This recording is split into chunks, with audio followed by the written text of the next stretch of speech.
એટલે પોલીસનું કામ એ કાયદોની વ્યવસ્થા એના માટે છે, નહીં કે કોઈની સામે ઘર્ષણ કરવા માટેનું. તો ક્યાંક ને ક્યાંક એ પણ હું માનું ત્યાં સુધી સરકાર એમને જવાબદારી સોંપતી છે, વસ્તુ અલગ છે, પણ મૂળ જવાબદારીઓ એમની છે એ સારી રીતે નિભાવે એવી એમની પાસે અપેક્ષા રાખીએ છીએ. ના મામલો સરકાર વચ્ચે પડી જે માગણીઓ છે એ માગણીઓ પૂરી કરીને પૂરો થાય, આગળ ન વધે એવી અમે અપેક્ષા રાખીએ છીએ, પણ ન છૂટકે પછી આગળ વધવું પડશે તો એમાં અમારી તૈયારી છે.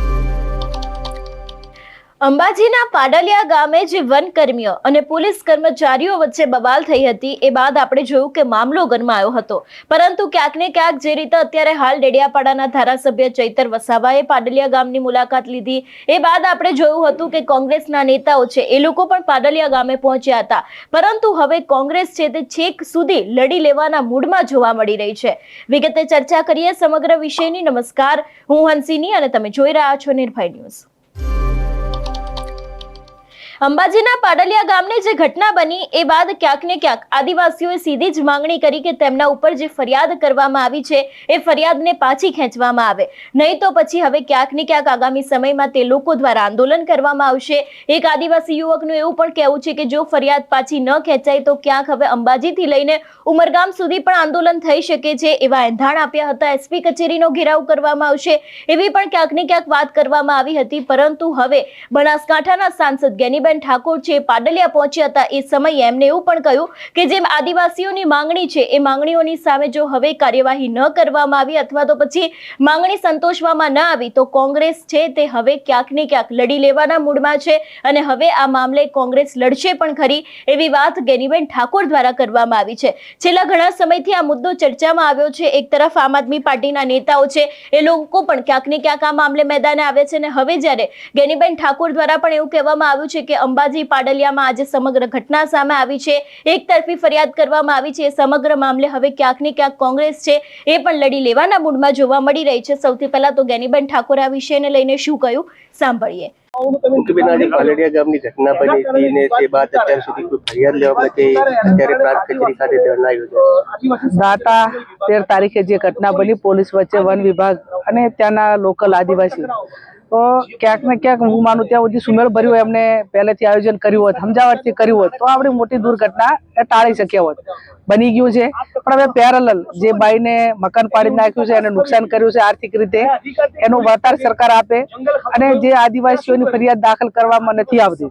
એક બાજુ આ પોલીસ અધિકારીઓના જે ઘટના બની એને અમે વખોડીએ છીએ, આ કોઈ ઘટનાને અમે હારી થઈ એવી કોઈ વાત નથી, પણ હવે પોલીસને અને જે સરકારને વહીવટી તંત્રએ મધ્યસ્થ થઈ અને ન્યાયના ધોરણે એમની ફરિયાદ દાખલ કરવી જોઈએ અને આવનાર સમયની અંદર આ જે આદિવાસીઓને જે અન્યાય થયો છે એમાં તમામ સમાજો એમના ટેકામાં છે. આજ તમે આદિવાસીઓ સાથે આ વ્યવહાર કરો છો, કાલે બીજા સાથે, એટલે પોલીસનું કામ એ કાયદોની વ્યવસ્થા એના માટે છે, નહીં કે કોઈની સામે ઘર્ષણ કરવા માટેનું. તો ક્યાંક ને ક્યાંક એ પણ હું માનું ત્યાં સુધી સરકાર એમને જવાબદારી સોંપતી છે, વસ્તુ અલગ છે, પણ મૂળ જવાબદારીઓ એમની છે એ સારી રીતે નિભાવે એવી એમની પાસે અપેક્ષા રાખીએ છીએ. ના મામલો સરકાર વચ્ચે પડી જે માગણીઓ છે એ માગણીઓ પૂરી કરીને પૂરો થાય, આગળ ન વધે એવી અમે અપેક્ષા રાખીએ છીએ, પણ ન છૂટકે પછી આગળ વધવું પડશે તો એમાં અમારી તૈયારી છે. બંને પક્ષો સામે જે હુમલો થયો છે, પરંતુ હજી આદિવાસી સમુદાયના લોકોની ફરિયાદ લેવા નથી. મેં એ જ કીધું ને કે પેરેલલ એમને ક્રોસ ફરિયાદ દાખલ કરવી પડે, એ વહીવટી તંત્રએ અને પોલીસ તંત્રએ નથી કરી, તો વહેલામાં વહેલી આદિવાસીઓની ફરિયાદ દાખલ કરવામાં આવે અને નહીં કરવામાં તો મોટું રૂપ ધારણ થાય અને સંઘર્ષ ઉભો થાય ને વર્ગ વિગ્રહ ન થાય એની જવાબદારી સરકારની સ્વાભાવિક રહેશે. પાડલિયા ગામની ઘટના બની હતી ને તે બાદ અત્યાર સુધી કોઈ ફરિયાદ લેવા માટે અત્યારે પ્રાંત કચેરી ખાતે ધરણા યોજાયા. દાતા 13 તારીખે જે ઘટના બની પોલીસ વચ્ચે વન વિભાગ અને ત્યાંના લોકલ આદિવાસી, તો ક્યાંક ને ક્યાંક હું માનું ત્યાં સુધી સુમેળ ભર્યું એમને પહેલેથી આયોજન કર્યું હોત, સમજાવટથી કર્યું હોત તો આપણી મોટી દુર્ઘટના એ ટાળી શક્યા હોત. બની ગયું છે, પણ હવે પેરેલલ જે બાઈને મકાન પાડી નાખ્યું છે એને નુકસાન કર્યું છે આર્થિક રીતે, એનું વળતર સરકાર આપે અને જે આદિવાસીઓની ફરિયાદ દાખલ કરવામાં નથી આવતી.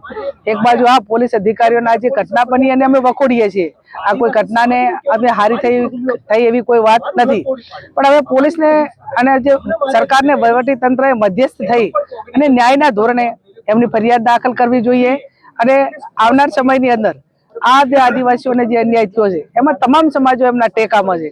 આજ તમે આદિવાસીઓ સાથે આ વ્યવહાર કરો છો, કાલે બીજા સાથે. એટલે પોલીસનું કામ એ કાયદો અને વ્યવસ્થા એના માટે છે, નહીં કે કોઈની સામે ઘર્ષણ કરવા માટેનું.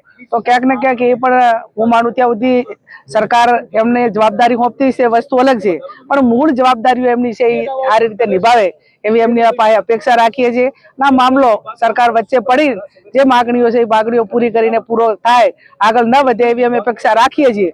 પણ ન છૂટકે પછી આગળ વધવું પડશે તો એમાં અમારી તૈયારી છે. બંને પક્ષો સામે ફરિયાદ જે હુમલો થયો છે, પરંતુ હજી આદિવાસી સમુદાયના લોકોની ફરિયાદ લેવામાં નથી. મેં એ જ કીધું ને કે પેરેલલ એમને ક્રોસ ફરિયાદ દાખલ કરવી પડે, એ વહીવટી તંત્રએ અને પોલીસ તંત્રએ નથી કરી. તો વહેલામાં વહેલી આદિવાસીઓની ફરિયાદ દાખલ કરવામાં આવે, અને નહીં કરવામાં આવે તો મોટું રૂપ ધારણ થાય અને સંઘર્ષ ઉભો થાય ને વર્ગ વિગ્રહ ન થાય, એની જવાબદારી સરકારની સ્વાભાવિક રહેશે.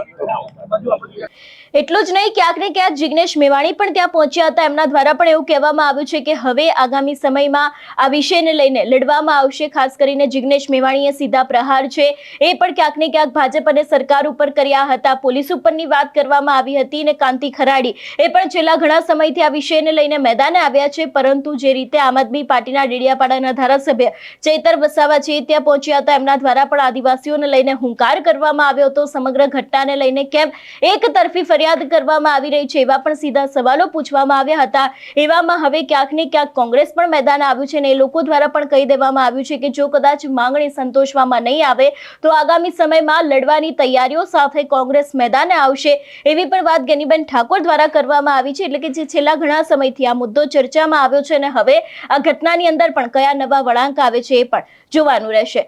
તમારું શું માનવું છે આ વિષયને લઈને અમને કમેન્ટ કરીને ચોક્કસ જણાવજો. તેની સાથે અમારી ચેનલ નિર્ભય ન્યૂઝને લાઇક, શેર અને સબસ્ક્રાઇબ કરવાનું ભૂલશો નહીં. નમસ્કાર.